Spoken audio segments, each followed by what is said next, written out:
effectivement, la paix, c'est un terme du langage courant, du langage commun.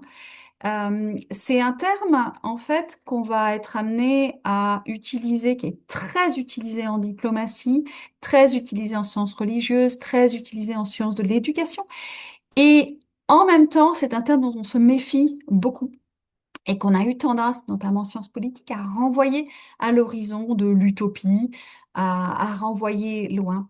Et je crois que on le définit souvent comme un état de fait ou un état d'esprit serein.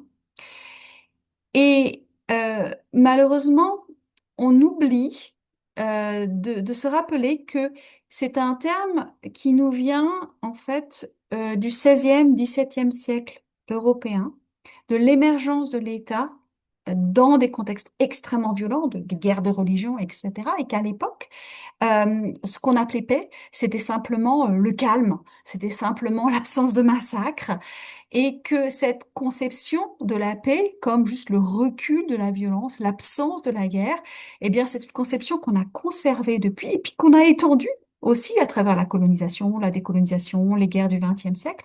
On a étendu cette conception de la paix comme juste un état calme.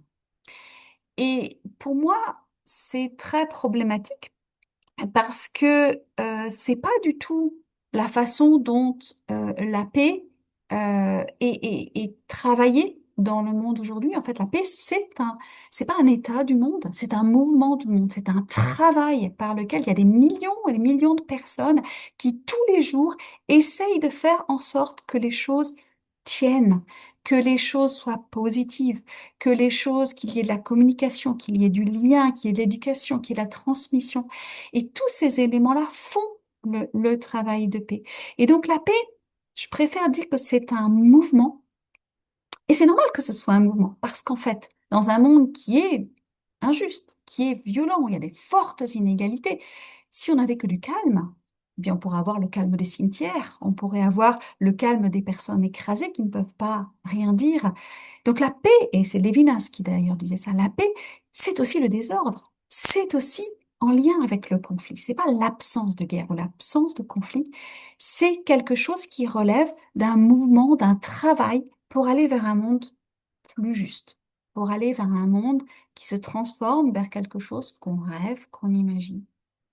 Voilà un petit peu ce qui me paraît important et de décrocher la paix de cette idée que c'est juste l'absence de guerre, parce que ça en fait un concept creux, creux depuis les débuts de la modernité, puis parfois un concept faux, parce que quand vous voyez le Conseil de la paix de Donald Trump, ben c'est une hypocrisie totale.